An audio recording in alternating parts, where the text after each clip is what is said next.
Welcome back, everybody.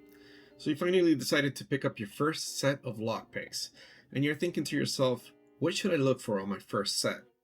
Well, in this video, I'm going to be explaining what I would consider as a red teamer to be your first set of lockpicks. Let's go into the video.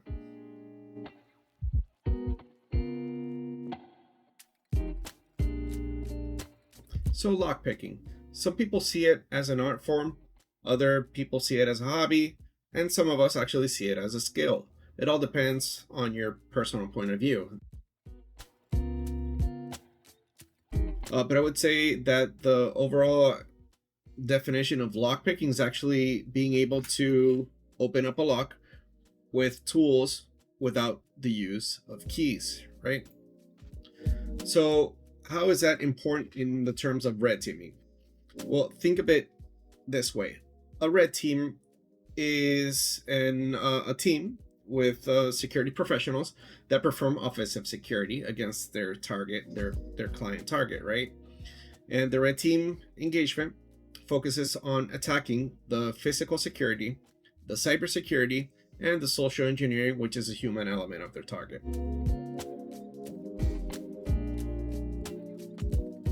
Think of it in terms of the OSI model. You have all layers, right? And down at the bottom, or it depends if you're looking at it from bottom to top or top to bottom, you have the physical layer. So in that physical layer, a red team is going to be able to attack that layer.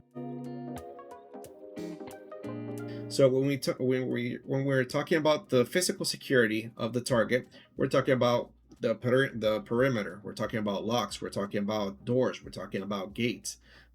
Those are the kind of elements that we would attack in a red team engagement. So because of this reason, I do believe that all red teamers should be able to know how to pick open a lock.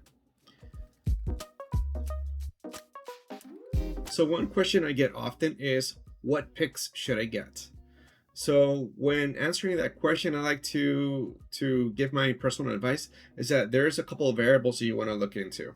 So first of all, let's start off with the handles. There are many different types of handles on picks for you to pick. You have handles that are covered, like for example this one, that it's somewhat of a plastic rubbery material. Some of them have no coating at all, and they actually have some sort of cutout or design. Sometimes they do, sometimes they don't. You can see it there. So there's a cutout.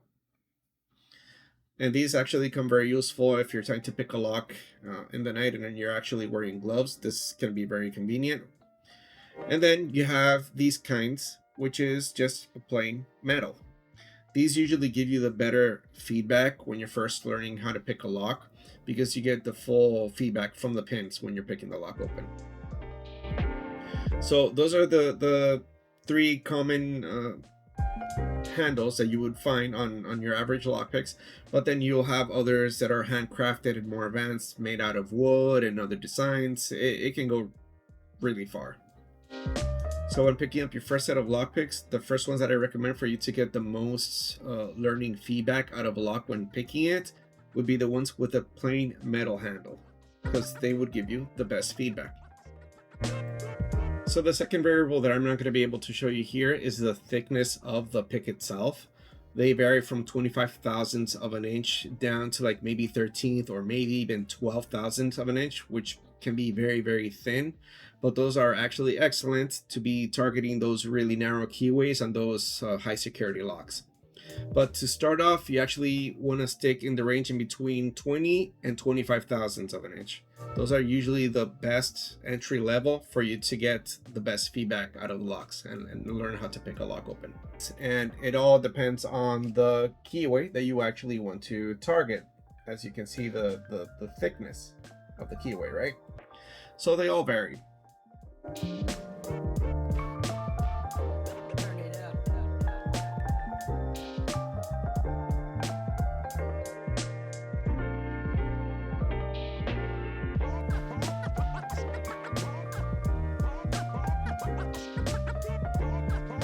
Other things to look for when you're getting them, the most important picks for you to get in a set would be the hooks and the rakes.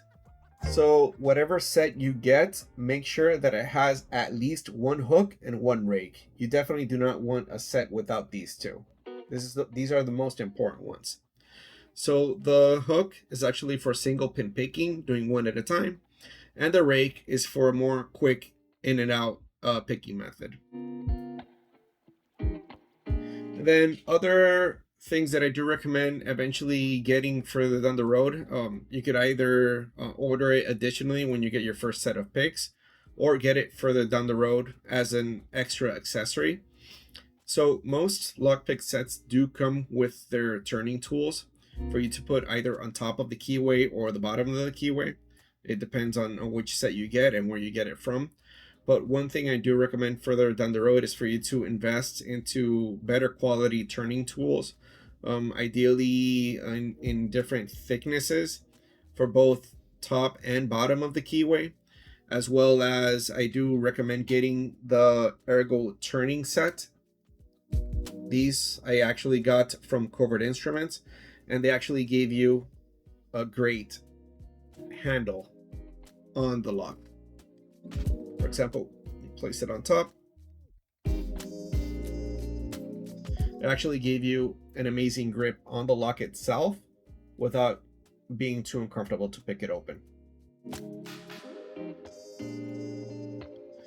So further down the road, once you learn more about lockpicking, you will definitely pick up more, especially as a red teamer. For example, you'll eventually pick up some lockpick set you're going to be able to hide in plain sight. For example, this set that actually looks like a pen, or this that I use as an everyday carry, which pretty much is a full lockpick set and bypass set on a keychain. It all really depends. Do keep in mind that when you're red teaming, eventually it will become a habit of you to purchase additional sets, different thicknesses, and different bypass tools as well. But that's a little bit more in the advance down the road kind of thing. So when picking up your first set of lockpicks, one thing that I do recommend is definitely do not pick it up from Amazon or eBay. Those tend to be very, very bad quality, if not horrible quality. I do recommend that even though they might be a little bit pricier, but do recommend into getting your first set to be a quality pick. So the vendors that I do recommend, first of the list would be TOOOL. I do recommend getting from Sparrows, SOUTHORD, Covert Instruments, Multipick, and a few others. I'm going to leave the list down below in the description. So another thing that I do advise you to consider looking into when you're first getting your first set of picks is into the laws and regulations of the state or where you live. Down below in the description, I'll leave a link to the TOOOL website where we actually have a description on the laws and regulations for each state in the US. And there you can have an idea of what to look for if it's legal or not for you to carry lockpicks with you. So yeah, that's what I have for you guys today. If you have any questions, comments, or concerns, please leave them below. And catch you guys in the next one.